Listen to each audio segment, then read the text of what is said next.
Hello, this is David Baumblatt from Terabant Leadership. Welcome to today's leadership episode where we are going to be talking about America. Eventually, it's going to go to war with China, and America will initiate it. There's a lot of topics we could do about China. We're going to focus it on internally, meaning America, and we're going to focus on two individuals, one more than the other. One is Tucker Carlson, interesting individual, and the other is Joe Kent, who's recently resigned. And what I want to do is show you, remember I keep saying it, I've said it, and I wrote this in the book. And the reason why I say I wrote this in the book is if you write something down in a book, it's very difficult for you then to change your mind. You can, but the point is when you write it down and it's officialized, that's pretty strong. And the point is, what did I say? The number one threat to America is domestically, the American globalist government, the American globalist corporation. That is the biggest threat without a doubt. In terms of foreign threats, though, I stayed the same thing I said when I was in the FBI back in 2004. It would be China. But again, they're not the biggest threat. It's from domestically. But what I also want you to do is focus on this person, Tucker Carlson and Joe Kent, that's happening here. And that is, any person with common sense has got to be looking at my situation and say, something is very off with this David Baumblatt situation. We're going to assume he's telling the truth. He's a U.S. citizen and military veteran. And he's saying he's on the FBI terrorist watch list. He's not welcome back in America. His passport's been flagged. And it's complete radio silence across the board, from politicians to social media to censorship. Something is off. And what do I keep saying? When you push against this system, I'm telling you, you're going to feel the pain. Now, again, if you're a nobody and you push against the system, you might not feel any pain. Why? Because they don't view you as a threat. But what you're going to see are two people, Joe Kent, and I said it many times, my feeling of military veterans, thank you for your service. I know it's dog shit now, I know, but still, you would at least think a guy like Joe Kent, a military veteran, that other military veterans would come to his aid. We're splitting, I've said that many times. So he's attacked by military veterans. Then we've got a guy like Tucker Carlson, where back during Tucker's days on Fox News, I mean, I thought he was okay. I guess above average. I don't know. Living in China, I wasn't really watching so much. Donald Trump was definitely sparked my attention when he ran. But anyway, as Tucker Carlson has aged through the years, his rhetoric has changed, and he's become much more interesting to me or you or whatever. He's being attacked. Now, one of the things I would always like to say is, when people say he's changed and people say he must be getting paid from the Middle East, or David, he must be getting paid by China when I speak, I say also a lot of negative things about China. Let's face it. I've also said, I don't think any of the Chinese should ever become an American citizen. But anytime we live in this world that if you say anything politically incorrect or out of the mainstream, they must get paid, they must this or that. Maybe it's possible that people get educated. I'm probably one of the most educated people you've met. Now, it is true, I believe that university academia is overrated. I have 4 master's degrees. I think about 4% of the American population has 1 master's degree. And I admit, I think university is overrated, but it still just shows I definitely like to learn. I speak 3 different languages. I've lived in Europe. I'm living in Asia, born and raised in America, in the government. I have a lot of experience. And so what the point is when you get educated, you would think it's kind of like you have a son. Hey, Shane, good morning to you, brother.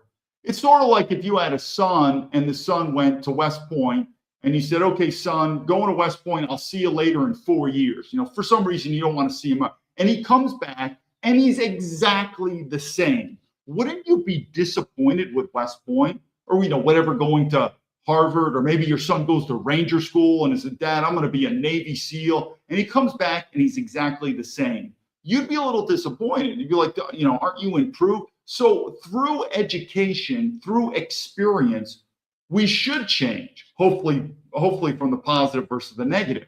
So what has that done with China? It's changed me. Now, when I say we're going to begin the videos, but I want you to know, if you hear anyone speaking about China that's different than me, ask them, who are they? Are they a China? I've said many times, 1, I probably have more Chinese experience than anyone in the United States government. I've not said that about the private sector. It depends. But I would also say be very careful. This guy is a Fox News guy named John. I would be very careful about Chinese Americans. It is what it is. They still have a loyalty to their people. There's a different scheme going on with them. But the point being is, in the private sector, absolutely, there are people that know more about China than me. In the government, nah, none. I'm telling you, my time in the government, it was. I should tell stories about it. Some of it could be classified, but it's overrated. So if you hear, David, I heard from this person about China. What the fuck do they know about China? Literally. Now, Sean Ryan, interesting, I should have brought him up. He had a Naval Academy grad on his show, Sean Ryan. He was part of the group that I said. He was in Shanghai. I still know more about China than him. Why? Well, I mean, first, it helps if you speak the language. He speaks another language, and he was only living in Shanghai. I think he was in China for about 4 years or something. He was one of the guys in the group. He was on, I should tell him, but he was on Sean Ryan's guest list, and he's a former Naval Academy guy living in China. Interesting enough, though, the stories that he said in China, it got me laughing. He's on it, but he still doesn't know as much about China than me. So I want you to know that we talk about China because I'm telling you, this war in Iran, whatever, eventually we are going to get to China. And when I say we, I mean more America. The war machine, meaning the American empire war machine, it's going to go on the offensive, which it always does. There's got to be a collision course with China.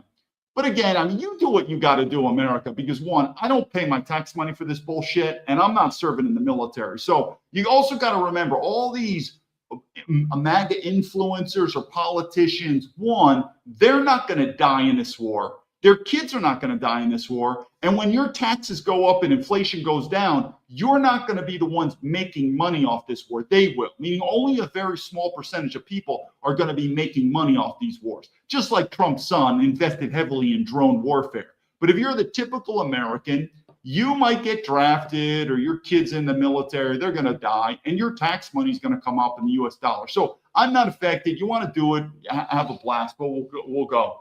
Let me see Shane here. A lot of my favorite stories are the most embarrassing ones, people just being shitbags, points out. It really is. I mean, I got to think of a story. It's, oh man, I want to see if I could say this. It's bad. Hollywood does, and now remember, when I left the FBI, I have never said anything negative because you got to use common sense. The more negative I say, especially the most prestigious thing I've done in my life is graduating West Point. So when I say disparaging comments about West Point's overrated, horrible leadership, FBI's bonehead, this and that, I'm actually disparaging myself. So I never wanted to do this, and I've never done it. But Hollywood does an amazing thing with the Jason Bourne identities. But I mean, I was working a cold case with a CIA agent girl, and probably a diversity hire. I'll go into it. And we were going over some basic elements of China and Chinese.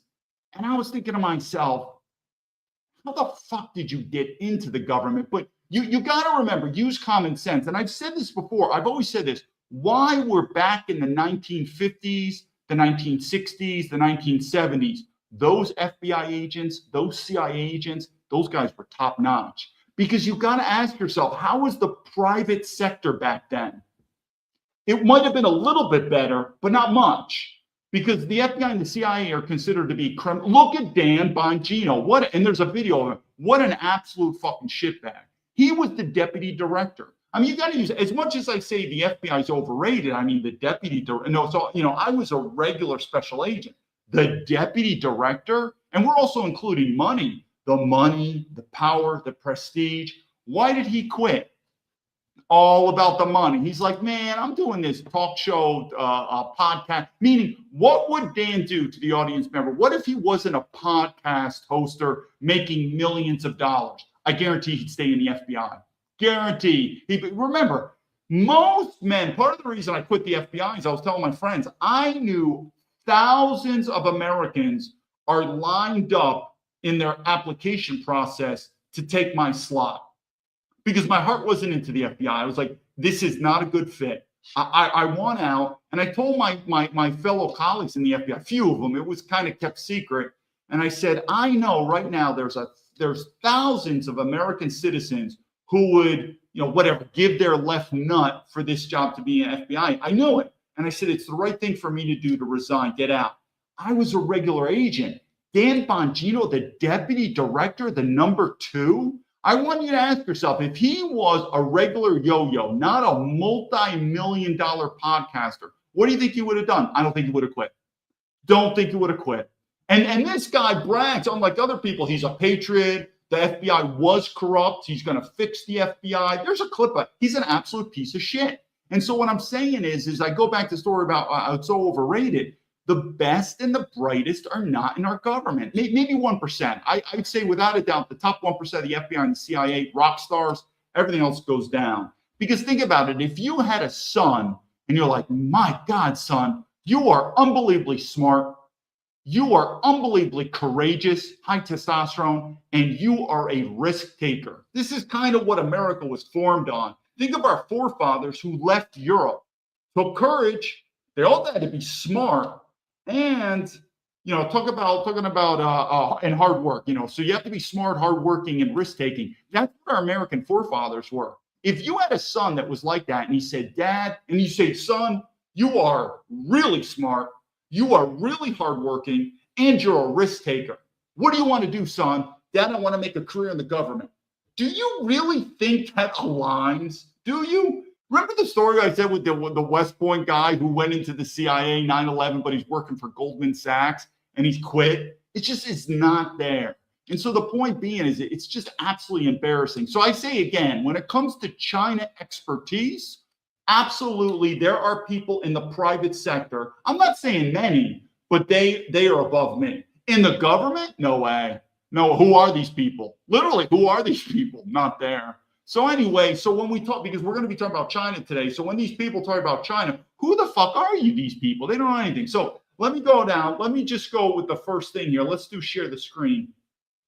And the one thing is this guy, Graham Allen. I don't know if you know this guy, Graham Allen. So supposedly he's a military veteran. Graham knows about me. Thanks for the help, Graham. But what I want you to do is look at what Graham is saying. He stands with President. He stands with Ban Bongino. He stands with Erica Kirk. Yeah, I'm not a big fan of these people, by the way. He rejects the whole woke Reich. I guess that would be me. Like I'm like Adolf Hitler and I'm a neo-Nazi. That's fine. It doesn't bother me. And he also rejects the doomers, which I guess I would be in both of these groups. Meaning I believe America's going to go to collapse, and I don't have a problem with fascism. Let's put it that way. And he's like, the real MAGA is here. Well, guess what? Just think about it. Just the fact that he needs to remind us, MAGA's splitting people. It's splitting. It's going to happen, like it or not. It's splitting. Let's go on to something else here. So this guy is Cat Turd. Now, this guy is a major MAGA political influencer who also knows about me, totally ignored me. But notice what people are saying. What happened to Tucker Carlson? What happened? And what do I say? He got educated. I'm telling you, what did I say? The 3 biggest things that changed my life in terms of education. One would be my father, which makes sense. I think your childhood, every child's childhood, for the good or for the bad, is going to have a big influence. And I look at it as a positive. My father had a very positive influence. After that, military. I mean, West Point, I've said many times, I graduated Harvard. I used to put West Point on a pedestal. I don't really put West Point on a pedestal anymore, but it is what it is. It was the biggest thing I've ever done in my life. West Point, the military. And the third is China. And what does that mean? You get educated. If you look at my resume, I am not the typical American, what I've done and what I've seen. But you got this guy, Cat Turd, who's looking at Tucker Carlson. And it's true. Tucker has changed. And they're like, what happened to him? He must be a spy for Iran and making money. I don't know. Maybe Tucker's gotten educated. Is that a possibility, you dumb fucking Cat Turd? That I've been asking you for help as a military veteran, you don't care? Now, some people could say, hey, David, I think this military veteran thing is just between me and military veterans. Like I'm a bad apple. Oh, really? You don't think these military veterans will throw other military veterans under the bus? Like I said, we're splitting. Well, let's take a look at this here. Let's go to this right here. Oh, no, let's go. No, it's another one. Let me go to this right here. I think this is interesting right here. So here we come. We have Robert. Hopefully everyone can see this. 1 second. So here we have Donald Trump. Now, these are pretty strong words. Oh, by the way, Robert Mueller was also a military veteran, but I get it. I get the whole FBI. Now, remember, I quit the FBI and I wrote, well, let's just see what I said.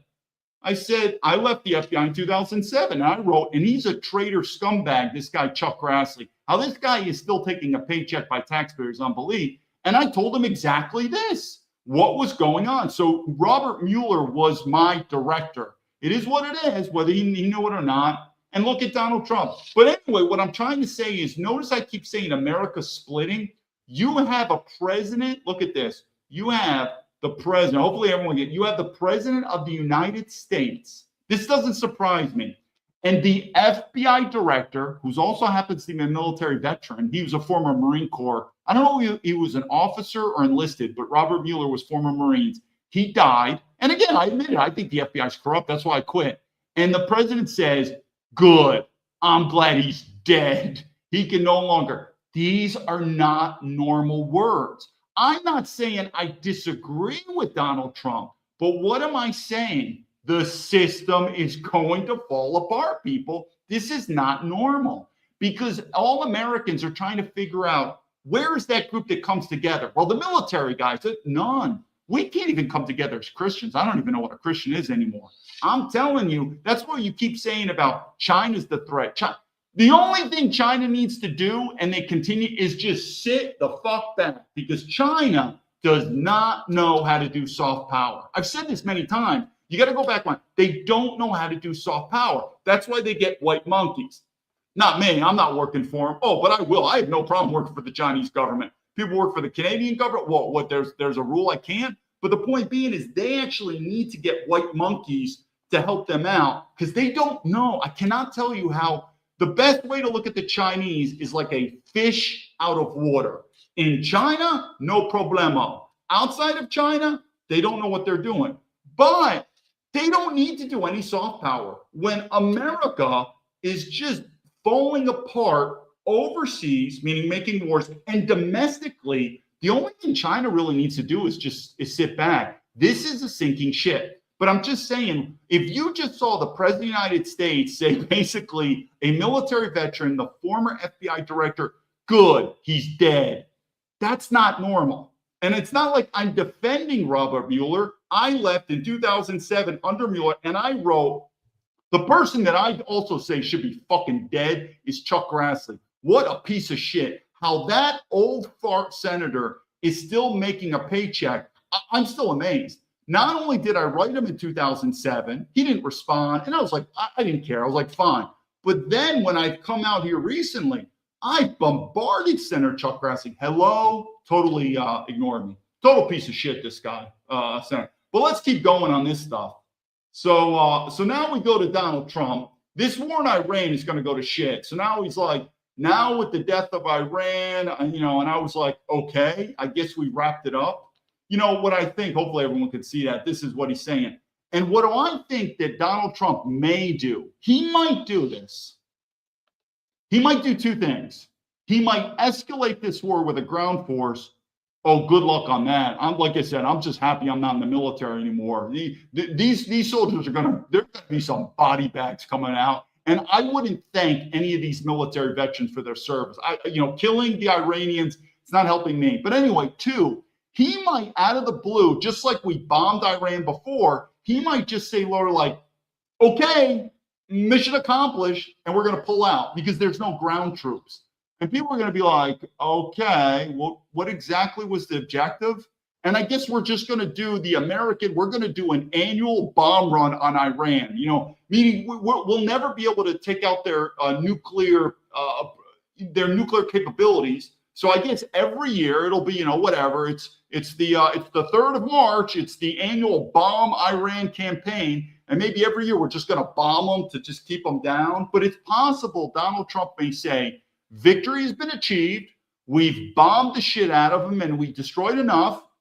And we're going to pull out. Again, though, we spent a ton of money in there, but at least no troops are on the ground so we can pull out. Be prepared for that. And of course, MAGA will say complete victory. And it's like, okay, but I'm telling you, if you're an American citizen and you're traveling overseas, these bombing campaigns, which is called a war, you better be careful. It's going to come back to you. I don't know what the objective was. Let me go. I'll read the comments in a second. Let me just go to this one here. Now, I'm not a fan of Bill Riley, and this is something interesting. You know who's a fan of China? Bill Riley. But we're different. Bill Riley is a piece of shit globalist.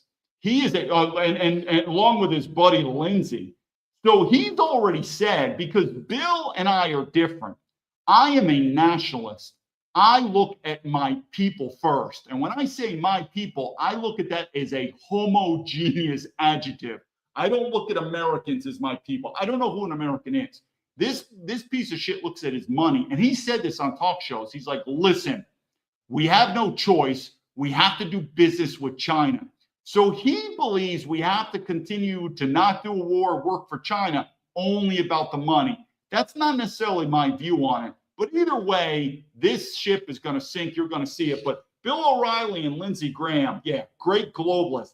We have traitors from within, people. Traitors from within. And you want to know how much I know Bill O'Reilly is such a piece of shit? We got 2 more and I'll read comments. Look what Bill O'Reilly puts up next on X. I mean, it's like, it's a never-ending story. Here we go with Bill O'Reilly. And he talks how many ignore the danger of Iran. He thinks bombing. And guess what? Oh, my God, Adolf Hitler and the Nazis are back. Adolf Hitler and the Nazis are back. Let me tell you something, Bill, you dumb fuck.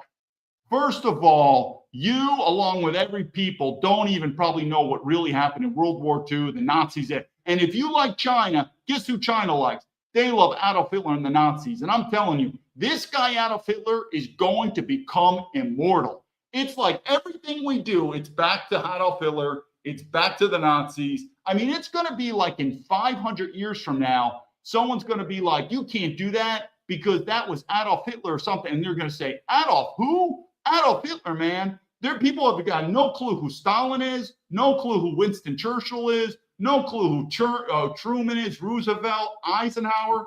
But this guy, Adolf Hitler, is going to be immortal. I'm sick of this shit because I'm telling you, I go to China, they like fucking Adolf Hitler. They look at Adolf Hitler as a good leader. They look at fascism, National Socialism, as the natural order. But I'm telling you, I am so tired of these fuck faces in America. Every time they want to throw back Adolf Hitler, throw back the Nazis. And I just want to say 2 things. 1, we don't know the truth, so shut your fucking mouth. Just like you don't know what's going on in China, Billy Bob. You don't know you don't know what's going on with Adolf Hitler and the Nazis. That whole history, same thing. We don't know what's going on in Iran, 9/11. But this whole thing about throw Adolf Hitler again, it doesn't bother me anymore. Doesn't bother me.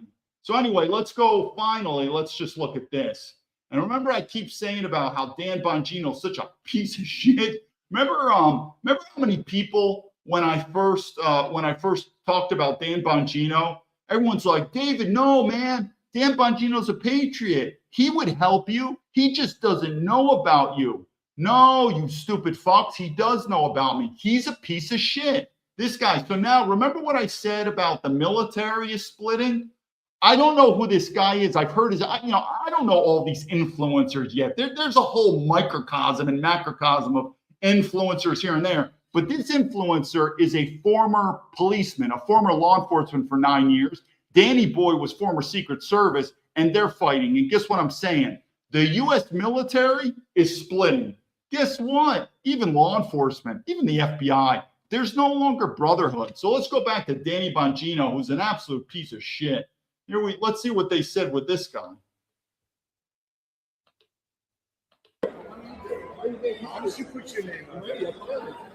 You're a pedophile protector. A pedophile protector. Pedophile protector. I was a cop for 9 years. So the guy said, I'm a cop for 9 years. He's one of these influencers. I'm forgetting his name, but Dan Bongino's a piece of shit. You're a pedophile protector, faggot. You're a pedophile protector. Fuck No, she says faggot. you, dude. Fuck you. Fuck you. I'm telling you what I'm trying. Well, I'll do the comments, then we'll start the video. But I'm telling you, you keep worrying about China. We're falling apart in America. And what's interesting is you have these globalists. They're so concerned about China, about the freedom of the Iranian people. And there could be an American military veteran homeless in America, starving. And these same fucking people that are so concerned about overseas bullshit, that same American military veteran could say, could you help me? Don't give a shit. Don't care. What I'm trying to tell you is our biggest problem is domestic. That doesn't mean we need to look. I'm not a big fan of having China use Huawei in America. There's a lot of defensive measures that you could take with China. I've said many times, the strongest measure you could take with China is not to allow the Chinese to immigrate to America and become a U.S. citizen. If you would impose that, they know it. That is their China's secret weapon, along with other countries, is they're able to infiltrate the West because we live in a liberal society. But so there's defensive measures you could take against China, defensive, not offensive. But the main problem is we're falling apart in America. We don't know who we are. MAGA's going to split. Let me start the video. Let me just see if there's any, let me read some of your comments here. If I go through, if I can't get it 20 years, my life got destroyed while working at the same John Deere. Yeah, what I'm saying is this thing with Donald Trump about bringing jobs back, the tariffs, give it time. You also got to remember, Trump was president for one entire term. It's going to be really quick where Trump's, meaning his 2-year points up. So meaning he's 50% finished with this term. So he's been in office for 4 years. He's almost about 50% done this term.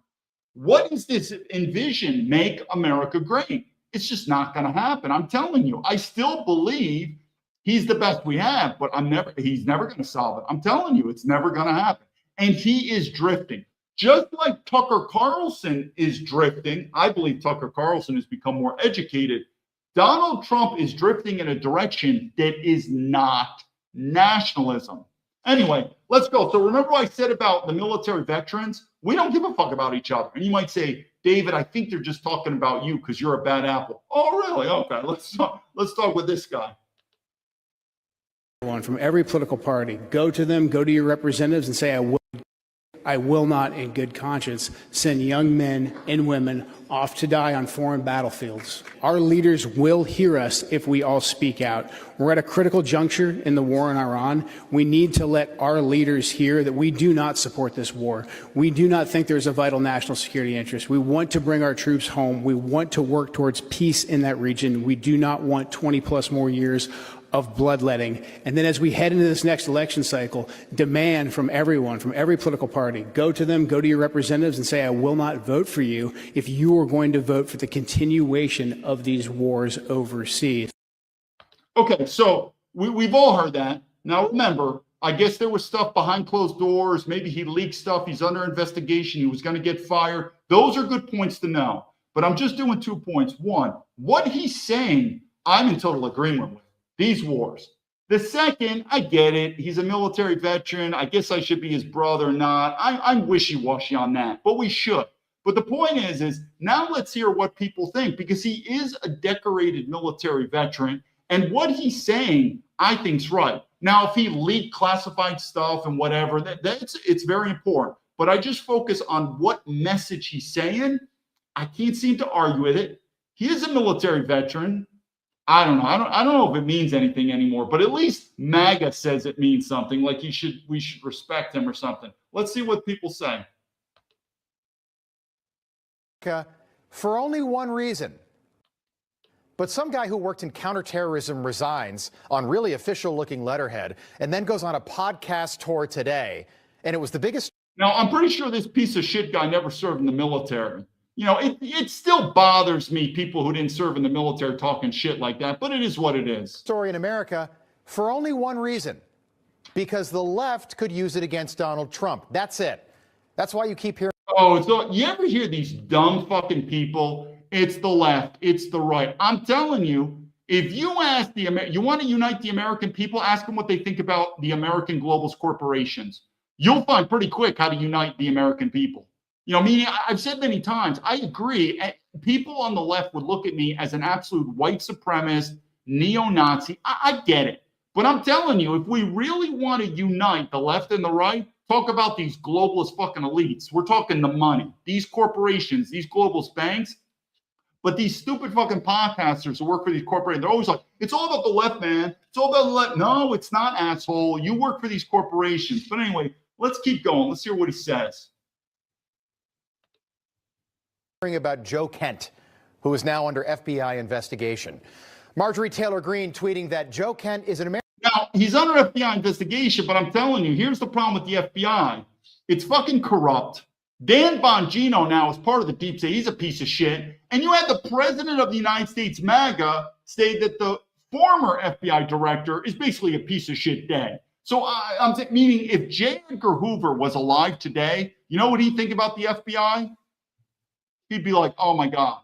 If Sylvanus Thayer, who is the founder of the Academy, West Point, if he was alive today, he would be like, do you see where we're going? It's all going to shit here. So when someone says the FBI, well, I don't have a lot of respect for the FBI. They're a piece of shit. They're corrupt motherfuckers. So if someone says he's under FBI, well, how about we put the FBI under investigation? Problem is no one's going to be able to do it unless guns and ammo come into place. American hero, really? Is he, Marjorie? Is he really an American hero? Well, you know, he served as a military veteran, you piece of shit. And I get it. These military veterans are working for the military industrial complex. But I'd probably still get one of these guys from a piece of shit reporter like you. What have you done, you piece of shit? In his resignation letter, Kent said he couldn't, quote, in good conscience support the ongoing war in Iran, which is really strange because in 2022, the same guy, Joe Kent, tweeted to Donald Trump directly that we can't sit here and wait for the next attack. We should wipe out Iran's ballistic missile capability. Okay, we're not going to spend so much time on this, but I just wanted to make 2 points. Watch this. Point number 3 is coming on. Military veteran. Again, okay, I don't know what happened behind the scenes here with the FBI leaking, but he quit. The message that he's saying, I'm in agreement with.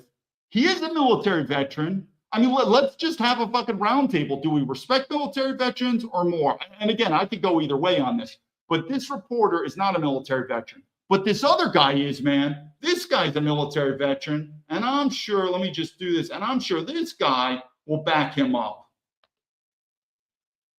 And in this moment, take a look at this. It is set up. The Director of National Counterterrorism. So if you know this guy, Greg Kelly, he's a former U.S. Marine. Let's see how a military veteran backs another military veteran like this. His name is Joe Kent. And with everything going on right now, a patriot would do everything they could to save America. Yeah, save America, asshole. So that means stop fighting against these globalist corporations, globalist government that you're working for. Why don't you save it, Greg Kelly? Greg Kelly knows about me, and I've said, so Greg Kelly ignores. But let's hear Greg Kelly disparage another military veteran. And it just basically goes to my point. We're splitting. We are not if the military veterans are not unified, what does that say about the country? Of course the country's not unified. We know that. But not this guy. Joe Kent, in this moment, decided to quit. He quit. Yeah, in some ways. And so Joe Kelly would probably look at me and say, I quit the FBI. I mean, some of these fucking politicians and FBI, either they should quit or maybe they should get fired. But maybe because most of these people would never quit. Why? They're not doing it for duty, honor, country. They're doing it for a paycheck and a pension. I'm telling you, 99% of these people are doing it. So now he's a quitter. Okay, really? How many people quit? Oh, Greg Kelly, literally, how many people quit the government? No one. I mean, it's literally you have to get fired because no one really quits. He walked off the job. Are you crazy? What are you doing? They're coming to get us. This is when we need everybody. All right. Maybe he just gave a heads up. I don't know, his mom's sick. Something, right? No, he's quitting right away. From his resignation letter, he's quitting immediately. So we heard about this. This is just the point. Let's get on to the China thing. Now, what I want to do is, there is a person here. I've never worked with him. He's former CIA. In fact, our timeline, his name's Kiriakou. He's on there. Now, I'm going to say, I think politically we are probably off. As sad as it is, I think Kiriakou would call me a racist. It sounds like such a cuck term now, especially as a white man saying, I think you're a racist. It sounds like I think you're a bully. But anyway, I do find him very intelligent and very insightful. That's why I'm showing him. But I do feel like there could be some political elements that we are not aligned. But anyway, let him talk. And this is about Tucker Carlson. And I'm telling you, the only reason Tucker Carlson has a chance now is he's worth a lot of money, which means lawyers. He's got a big audience, because this is not about legality or illegality. This is about politics, and he can sway politics. That's what I'm telling you about in terms of Tucker Carlson, where he's in a better stance than me. Meaning he could hire lawyers and he could sway people's public opinion, which Donald Trump, because again, it's not about legality or illegality. It's about his political capital. That, may I add something too before we jump into the war in Iran? Mm-hmm. This was a very bad weekend for Tucker Carlson. People are really. So you got to remember, Tucker Carlson, if I remember correctly, was sort of the you could say a poster boy for MAGA. And it's not just that. I see a lot of MAGA people like Tucker Carlson's a traitor. How could he do this? And I'm like, how could he do that? Like, what exactly are we talking about? But I do think you can agree that Tucker Carlson, not from me, I'm fine. I think he's going more and more in the right direction. But many people said he had a fall from grace. My question to you, the viewer, is why and how? Why would he fall from grace, and how did this happen? Something changed. What? Could it be education? But I'm telling you, he went from a darling, you could say, on the right, MAGA, to now he's getting a lot of heat. And it just shows you how, I guess you could say, how this political apparatus will eat you alive. Really beating up on Tucker Carlson like never before. And he realized in a Saturday podcast, not even a podcast, just an announcement that he made, that that he had been referred to the Justice Department for criminal prosecution for working for the Iranians. Specifically, he said he referred by whom?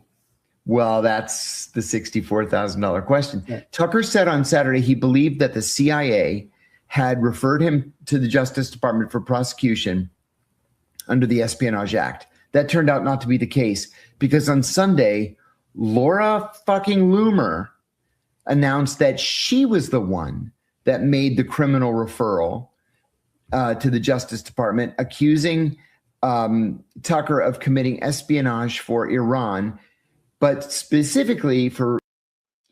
There's a reason I want you to listen to this, because I said this in another podcast. The FBI has changed. When I was in the FBI and I was in the National Security Branch, we would never investigate this because it would be considered, it's just not substantial. Now they're going for it. Why? Because they're on a witch hunt. We'll go into it. I mean, it's a short clip and then we'll get to the China one, but this is important. And I've said this, I'm warning you, I'm warning the American people now. When I grew up in America, and you were, because remember, I grew up in America, you're a Democrat, I'm a Republican, not so much different. Because back then, America was the land of milk and honey. That's why Donald Trump would have never won. America, the ship is sinking. We all see it. It is getting violent. It's getting very political. So before, if you were like, I hate the government, screw the government, nothing, who cares, free speech. It's changing, people. And this legality where the FBI is going, I'm telling you, we did not investigate this when we're in the FBI, because it just, meaning the FBI is on a witch hunt Same thing with me. There's no crime. I said this many times. Some people have said too, some dumb, stupid fucking Americans, let me do this. It just shows how traitor they are. They're like, David, I think it's time for you to come back to America and turn yourself in, criminal. I said, for what crime? Define the crime, you stupid fuck. Define the crime. And so it's the same thing what's happening to Tucker Carlson. The FBI now is going on a witch hunt, a fishing expedition, and they're trying to get him on crimes that we would never investigate before. What is that crime? He'll say it right here. For neglecting to register under the FARA, the Foreign Agents Registration Act. She said that because he exchanged emails with Iranian government. So this is the FARA Act, the Foreign Agent Registration Act. We would never, when I was in the FBI, the cases that I was investigating, the American, now remember, I've always said that I do believe that the FBI has a job when it comes to foreign nationals. We're talking terrorists and spies. Obviously, I work national security, so, whatever the criminal branch is doing, I don't know that much about it. But national security, we have foreign spies and foreign terrorists operating in America, throughout the world against America. The FBI has a job. I wasn't impressed with them, by the way, but they have a job. My issue is what we were spying on U.S. citizens that we didn't have any probable cause for.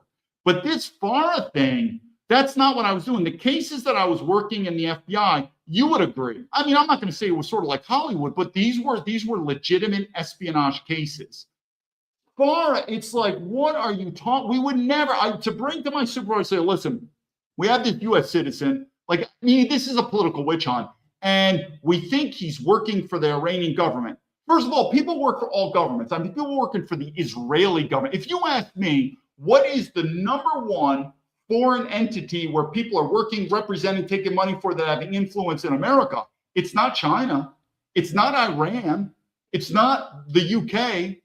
I would probably say Israel by far. So that's another reason why we would never go there, because the number one target would be Israel. But it's sort of like we don't go for that. It doesn't, because at the end of the day, if you really realize what Tucker was doing, it's bullshit, communicating back and forth, whatever. But we're living in an age now of the American empire collapsing. It's a witch hunt. It's a fishing hunt. They're trying to get anything. It's the same thing like me. If anyone believes I did anything criminally wrong, then what's the charge? Then get it out. Meaning the FBI, spit it out. They can't. They have nothing. They're still on their fishing expedition. Government officials that showed that he was committing espionage against the United States. Now, any journalist, I'm gonna admit to you that I've got a role in this, and this is why I wanted to bring this up. An Iranian contact of mine asked me months ago if I would introduce him to Tucker, because President Pezeshkian wanted to interview him. So I did. I put Tucker in charge with Pezeshkian's office, and they were trying to work out an interview. They ended up having the Iranian foreign minister meet with Tucker in Muscat. And then that was first. And then Tucker interviewed Pezeshkian. This was 6, 7, 8 months ago. So Laura Loomer says, just because he spoke with an Iranian government official means he's guilty of espionage. Now, literally nothing is going to come of this, right? There are dozens of crimes reports that are filed with the Justice Department every single day, and they ignore 99.5% of them. But that's not the issue. There was never any chance that Tucker was going to be prosecuted. The problem is that our system is breaking down. And I'm going to leave it at that. I highly advise. I've listened to a couple of, I think his name's John Kiriakou. Pretty interesting. But again, he's also one of the few intelligence officers who, well, he's a whistleblower, meaning he's not the normal one.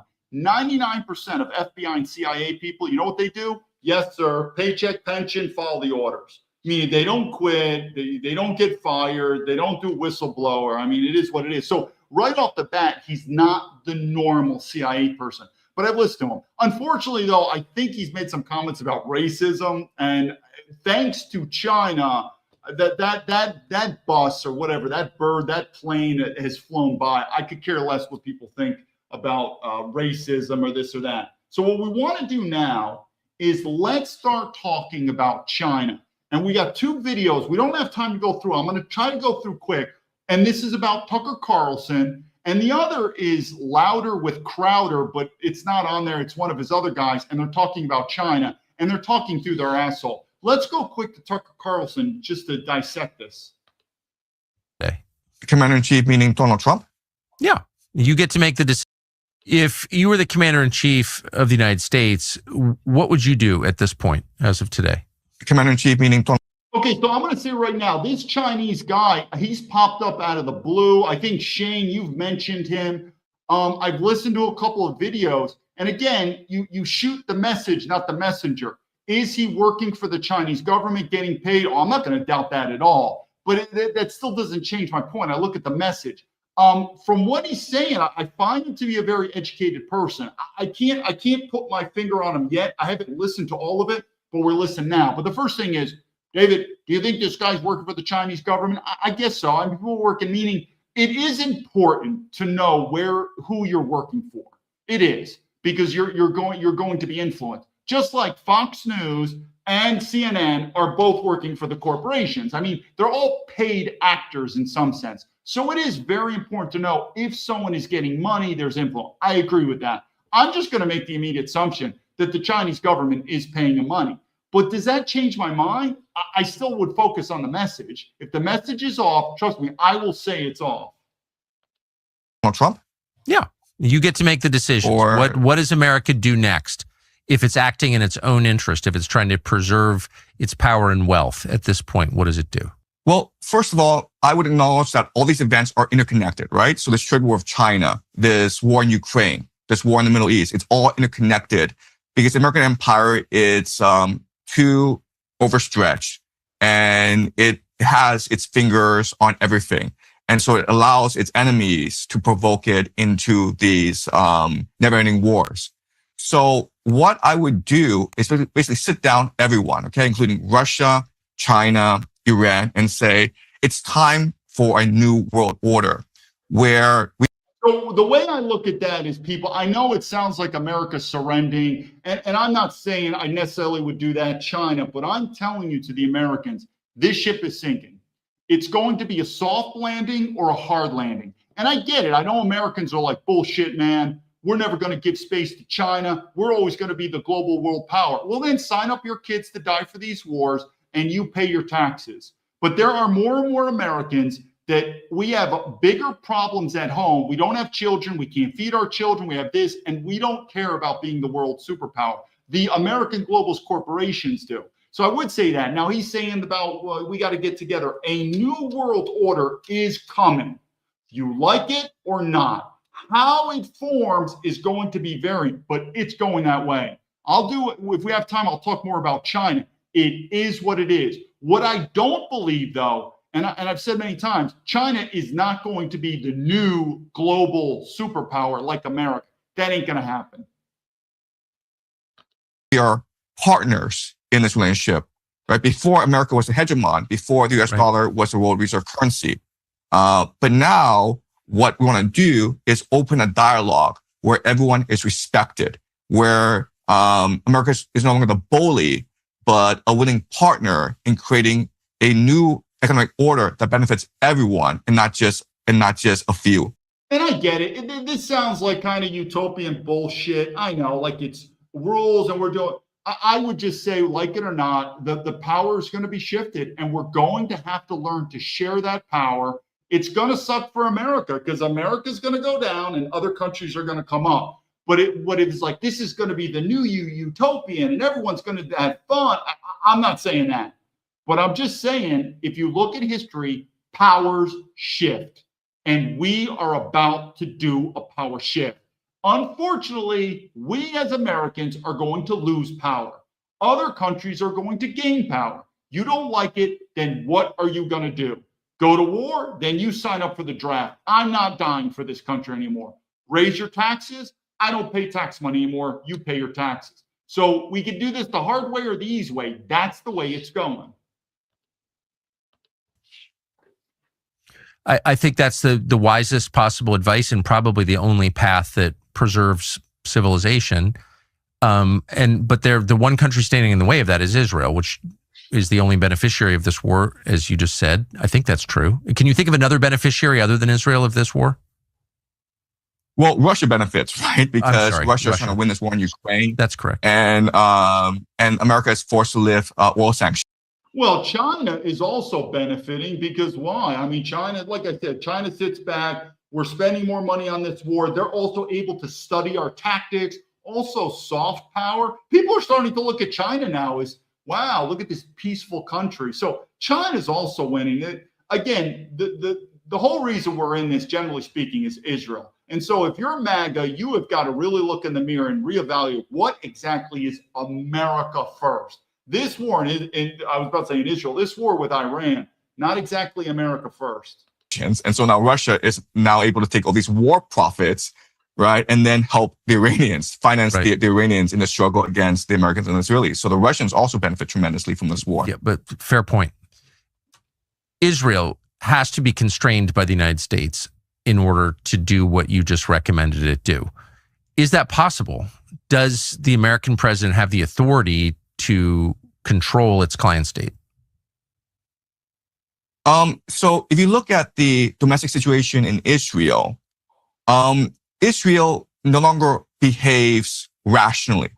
It is sort of overtaken by eschatological fever, right? So if you look at videos coming out of Israel, there are rabbis going around saying that this war in the Middle East, even though it's destroying Tel Aviv, it's good for us because this will lead to the coming of our Messiah. So they believe that it is when Israel.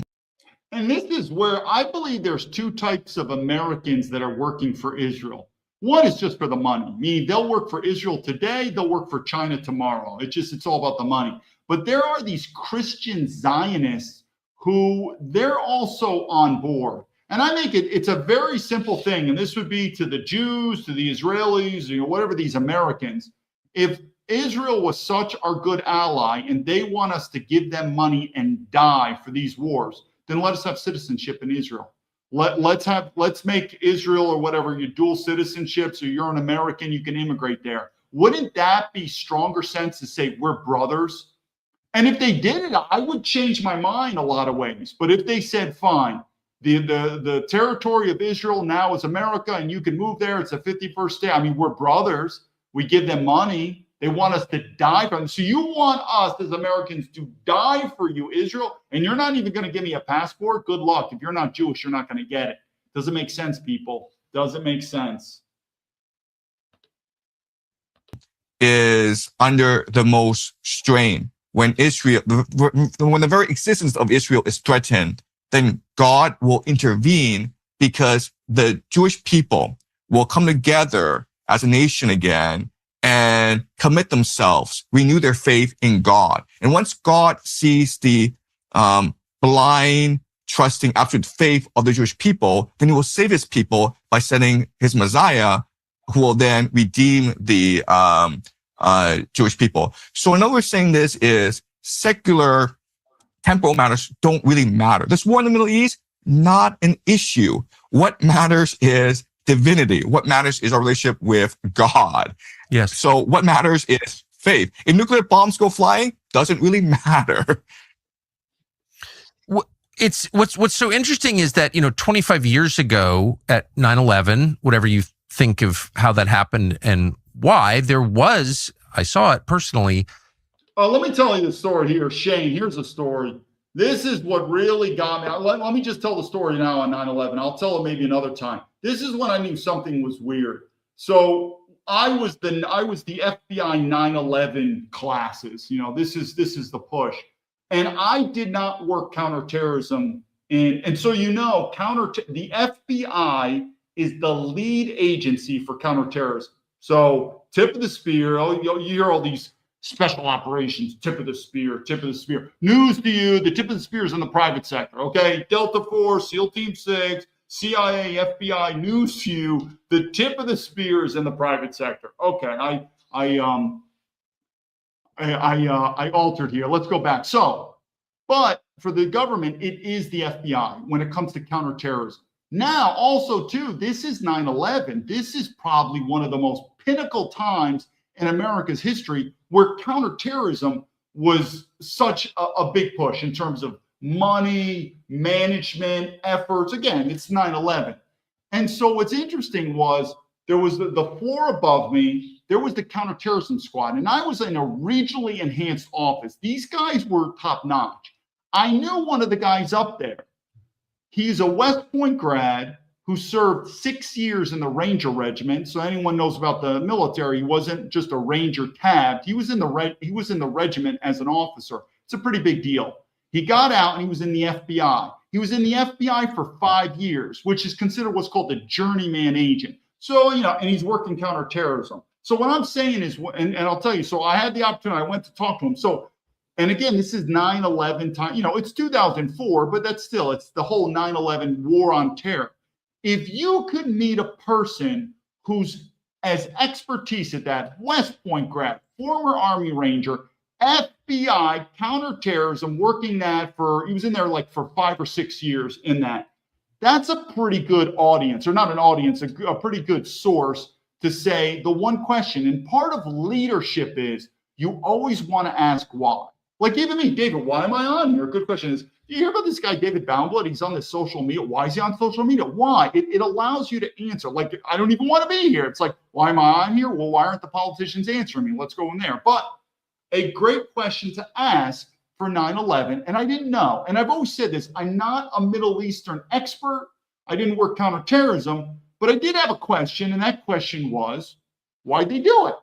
Right? I mean, it's just not normal to fly airplanes in buildings, or start a war. I mean, these are major things. And to understand leadership when you're trying to work, whether it's espionage or military tactics or whatever, or response, you have to understand the enemy. And a question is why? And that was the one question I had, because people, see on the news, the terrorists, and I was like, why did they do this? I still didn't know. And I contacted him. I said, hey, man, I'm heading up the flight of stairs. I said, I got to ask you a question. He was in a skiff. He came out. He's talking to me. And again, he's working counterterrorism at a very elite squad. I said, hey, man, I got to tell you. Now, I didn't know him at West Point. He's an older guy. In fact, I didn't even know him in the military. He's in the Ranger Regiment. But we're in the same office. And we knew each other for about 6 months on. I said, this is a great opportunity. Introduce, boom. I said, I got to ask you something. You work counterterrorism. I said, why did they do this? Now, the answer he gave me, even back then, I was smart enough to realize I was a little disappointed. Now, when I tell you this answer, you would probably be like, oh my God, please, David, please tell me this is not true. Please tell me that he said something different. This is what he told me. I said, why did they do this? He looked at me and he's very, very staunch, very like back in the Ranger. He goes, they did it because they hate the way we live. They hate our life. They hate our freedom. You almost hear that a lot from white supremacists. They always say white supremacists, they hate. Most white supremacists I know, they just want to get the fuck away. They just want to get away from black people. I've never met a person that really has, even me, people would say I'm a white supremacist, and yet I have lived more and studied more with the Chinese people, where the typical white liberal would be like, I can't take those gooks. I don't want to live with those gooks. I live with gooks every day. They're not as bad as you think. But anyway, we've heard this too with white supremacy. Like, why do they do it? Hate. Like, it's like, forget the war on terror, the war on hate. And he told me that. And even back then, because again, I was still new to the FBI. He's the expert. And even back then, I was expecting a little bit more, but okay. And I was like, because they hate our way of life. They hate freedom. Now, you hear after the war on terror, I mean, I guess we didn't win the war on terror. We're still doing with Iran. They would be considered part of this global war on terror. That's the answer we have from the FBI. This is what it is. Oh, my God, it's bullshit. And then, like I said, if you think about 9/11, we don't know what the fuck happened. Then you're telling me you know what happened in World War II? Like, you're the expert on Adolf Hitler. You're the expert on the Holocaust. You're the expert on the Nazis. Oh, yeah, that's it. But I still do not believe we know the truth on 9/11. And I still remember he said that, but I was new to the FBI and I'm like, okay, I was like, yeah, I guess, I should believe. But I still remember I was a little disappointed. I was expecting a little bit more data points, a little bit more epiphany, like, wow, I didn't realize that. I didn't connect the dots. And they're like, dude, they just hate the way we live. They hate our freedom. I'm like, all right, well, I guess, why aren't they bombing other people or stuff like that? Anyway, we'll go back to this. But like I said, I think our United States government has fucking sold us down the road. And now they're attacking Tucker. You got to ask yourself, Tucker, who I think has become more and more speaking the truth, especially you could say the far right or the nationalists, Tucker's in danger. The only thing I think Tucker is in good standing, and he's already said it, he's got a shitload of money. He already said he is ready to hire the lawyers that he needs, and he's got a big social platform. Because I'm telling you, this government now, legality and illegality is second. Number one is politics, like with me. And Tucker has a lot of political clout to sway, and Donald Trump knows it. So Donald Trump is realizing, one, this guy could assemble a gang of lawyers that most of us would never can afford. And two, he's got a pretty big social media platform that could sway politics if all of a sudden Tucker Carlson, like me, I'm arrested, sent in jail. That's why I'm not going back to America. I have no faith in the system.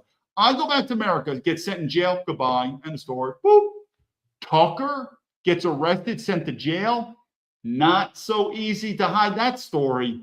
Not so easy. I think there's going to be a lot of, and again, with his money, he's going to have lawyers too. He'll probably have fucking social media communications also doing it. So what I'm trying to say is Tucker is not the normal person. I'm still not saying you want to go up against this machine called the American government, but Tucker isn't the normal person. And I do think that is unbelievably to his advantage to protect him. A normal person, yeah, you're done. I don't think people realize this whole thing about, well, as long as you don't do anything illegal, you have nothing. It's the same thing about privacy, right? They always say, I don't mind the government spying on me. As long as you don't do anything illegal, I've got nothing to hide. Yeah, send that guy to Guantanamo Bay for all we care. A political Islam. There were Wahhabists. There were a lot of Islamic radicals around the world. And for a bunch of reasons over 25 years, that hasn't disappeared. There still exist Islamic radicals, but it's not, an important political force anymore. At the same time, as Islam in general has become much more moderate, and the GCC is kind of the most obvious example of this, there has been a rise of Jewish Wahhabism and evangelical Christian Wahhabism, so to speak. I mean, you've seen this eschatological extremism among some American Protestants, Christians. We're going to skip a little. I want to see if we get to China. And a lot of them are Christian Zionists. So they believe that Israel is crucial, the linchpin to achieving God's plan and the return of Jesus. And so a very prominent figure that you probably know very well is John Hagee, who runs something called the Christians United for Israel. It's 7 million members. And these are the people who are financing a lot of the conflict in the Middle East, in Israel, because they're the ones who are funding West Bank settlements. And so Christian Zionism, it is an extremely powerful political force in America. Yeah, and I mentioned that. I believe the Christian Zionists may not be doing this for money. It's their religion. So like I said, I believe there's two main entities that are backing Israel. One is just purely the money. They're paid. They're working for a foreign entity. They should be, technically, the FBI should be investigating them and arresting them on the far up. For instance, AIPAC. But I believe, and again, I'm not an expert on this stuff, but I believe these Christian Zionists, it could quite possibly have nothing to do with money. I mean, I don't know whether Christians, something about the Bible with Israel, we have to protect them. I mean, these people. So for that, it might not have to do anything about money. It could be religious. So your question is, how did this happen? And yes, the issue is that this is a plan that has been in motion for centuries. And it's a very complicated history, but it involves different religious groups among the Jews, Septim Francus, Shabbat Lubavitch, which you've talked about, but also it involves the Freemasons, the Knights Templars, the Rosicrucians. It involves the Jesuits. So you have these different secret societies, different religious organizations working together through the centuries to achieve this plan for the end of the world, which heralds the Messianic age. Okay. And there are different components of this plan, but the basic components are: one is the creation of the nation state of Israel, which happened in 1948. And then you need to have the building of the third temple, which requires the destruction of the Al-Aqsa Mosque, which is actually which could happen during this war, given what we've seen so far. So the Israelis have closed off the Al-Aqsa Mosque, as well as other religious sites like the Church of Holy Sepulchre, to tourists these past few days. There's rumors that for the past 2 years, the Israelis have been conducting these archaeological digs under the Al-Aqsa Mosque to basically destroy the foundations of the mosque, so that they can conduct a controlled demolition of the mosque and blame it on a missile strike from the Iranians. And there's actually talk among the Israelis of using this plan to ignite a war between the Arabs and the Persians. So the Al-Aqsa Mosque needs to be destroyed for the third temple. They also talk about this war of Gog and Magog between Israel and the entire world. Then the coming of the Jewish Messiah, the creation of the Greater Israel Project, the return of all Jews from the diaspora. We'll go more. I mean, it's very interesting. Like I said, there's something going on that's a bigger level too, in terms of religious aspect, that it's not just for money. But most Americans, we are in the dark of what's going on. But you know what's not in the dark? Your tax money and these dead soldiers coming back in body bags. So we continue to support an effort. And I say this is the problem. We continue to support some type of effort going on in the Middle East with Israel that Americans are not in the know. We don't know what's going on. Is this purely for money? Is this for religious? It could be, but you don't know and I don't know. But guess what? Your tax money continues to go and these dead soldiers keep coming back until more and more Americans like me say, no, I'm not paying my tax money and I'm not going in the military. And until that stops, I mean, if Americans continue to pay your tax money and continue to enlist in the military, then it's probably no reason for it to stop. He's manipulated behind the scenes by people around him. And, when reporters asked him, like, why is this war in Iran happening? He did say that his advisors, which include. So now he's talking about Donald Trump. This is pretty interesting. I got to admit, I don't know much about this Chinese guy, but he is pretty sharp, though, I have to admit. Steve Witkoff, Jared Kushner, Peter Hegseth, Marco Rubio told him that the Iranians were so close to getting a nuclear weapon and that the Iranians were going to attack first. And so I was basically misled. And I think that's probably true, in that Trump surrounds himself with certain people that have a certain political eschatological agenda. So that's one possibility, that he's just an actor. Another possibility is that he himself has a messianic calling. Okay. And what I mean by that is, if you go back to January 2021, he was politically dead, right? Because the January 6th riots happened. He was impeached twice. And then after he left office, there was lawfare conducted against him, and he went bankrupt. So it was as though the entire world went against him. But now he's president of the United States. And so how would he personally understand this? I think a lot of it is God has asked him to serve. There's a call to serve, and he has to fulfill a mission. But what this mission is, okay? What this mission is, whether it's to save Israel, whether it's to save America, whether it's a part of a grander scheme, only he in his heart knows. And I think no one except him knows, okay? So I think that's another possibility. And the third possibility is that this is all Israel's doing. Netanyahu is the one who's forced him into this sort of situation because the Israelis attacked first.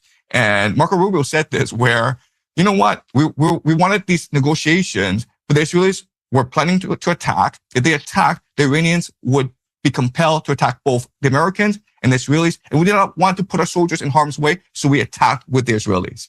Okay, so it's possible this all Netanyahu and all his machinations. And another fourth possibility is they have co-opted him. Like there's blackmail on him. There's and he has up to no choice but to do what he says because he's. It's a pretty good analysis, I have to admit. I mean, this guy, and who knows where this guy is getting his intelligence from. And I think it's positive. So the question from Tucker, we'll just read it. Why did Donald Trump go to war? And one, he got bad advice from his advisors, Jared Kushner, number one. Two, he feels like he has this messianic destiny. Who knows? I mean, that shooting in Butler, Pennsylvania, whether there's still FBI lacking investigation on that, but it is true in terms of Donald Trump. Even me, I mean, he's a once-in-a-lifetime president. So he might feel like there's some type of calling, or, he's doing this for Israel, or maybe there's some blackmail, because anyone with common sense knows these Epstein files, absolutely ridiculous. Anyone, I mean, it reminds me of like when I said before, where Director Wray, all these directors, FBIs are all corrupt. When Director Wray did not say the southern border is a national security and we need to seal the southern border, you as a common American citizen be like, that's weird. That's off. Why wouldn't the FBI say that's a national security threat? Well, now here we are with Kash Patel. This guy needs to go back to India. We got Kash Patel and the Epstein files. Nah, not too important. Are you kidding me? I've never seen, in my life, in your life, you'll never see something like that on public display. And the FBI, you know as well as I do, most people, we don't have time to dissect that all information or to connect the various dots. We don't have the resources. This is where the FBI, that's not a priority. The only thing I could come up to is something's in there that's compromising Donald Trump. So in terms of that analysis, I thought it was pretty interesting. Let's finish this up. It's only a couple minutes. Compromised in a certain way, and maybe his family is under threat. So all four are possibilities. And quite honestly, I have no idea which possibility is the most correct. Yeah, I don't think anybody does. And I've really tried to keep, speculation to a minimum. You always want to believe that people's motives are transparent, that they state why they're doing what they're doing. But of course, you can never know what's inside a man, right? Even in yourself, it's hard to know your own motives very often. So I think that's a wise take. People seem to be more inflamed. 1 second. So what we're going to do here is, I had one more video. We'll do it next up, and this is where we're going to focus on China. But the way we're looking at it is this, again, with China. When people start talking about China, where are they coming from? What is their experience? We've already been in a current war in Iran, and I'm saying my prediction with Iran, it's either going to be worse or embarrassing. Worse means we're going to go in more. We're going to bomb more. We're going to put troops on the ground. And man, that's not going to be good or embarrassing. And what do I mean by that? Donald Trump may sporadically say, okay, we won, and we pull out. And everyone's just like, okay, because it's not good. I mean, we've just made more enemies. We wasted money. So I really think two things are going to happen with Iran. Either he's just going to say mission accomplished, whatever, and we're going to pull out. But there's going to be a lot of negative effects that are going, or he may double down, and good luck with that. I'm just happy I'm not in the military anymore. But what I do want to emphasize this, when I mentioned about China before, we're falling apart from within. So I mentioned about Joe Kent, you could say a very decorated military veteran, and I think he did the right thing. His values weren't aligned with Trump. He quit. Whether he was forced out because he was under investigation, I don't know. I'm not going to say I'll put that against him. But military veterans, boom, they tore this guy apart. Now we got Tucker Carlson. Tucker Carlson, where I've said many times, I think he's going more and more into the light. And what happens out of MAGA? Boom, he's working for the Iranian government. Oh, yeah, that's how it is. And what I'm trying to tell you is before you think about China, which is still a threat, you are going to see more and more stuff in America where we're falling apart. But watch Tucker Carlson, how that's going. And even Joe Kent, how they're treating a fellow military veteran. And just ask yourself, we have so many problems going on in America. Why are we even, like the next video that I was going to show you, we'll show next time about China. You have these influencers that are just so much into talking negatively about China, which is fine. But it's like, dude, why don't you care more about taking care of American military veterans or sealing the borders? You know what I'm saying? Meaning taking care of American issues first, and then by all means we can look abroad. But again, you're going to start seeing more and more. And like I said, this whole war with Iran, anyone with common sense knows this was not MAGA, meaning this wasn't what was sold as America first. Anyone with common sense knows it. So what's happening? This ship is deviating, people, and it's going to start swinging left and right. It's going to get worse. Let me see any more comments. Until then, let me see here. Till then, I appreciate your time. The next video, we'll go into depth about the China video. It's already been an hour, so we won't go into it. David Baumblatt from Terrapin Leadership telling the Patriots, I appreciate your support. Lead to victory.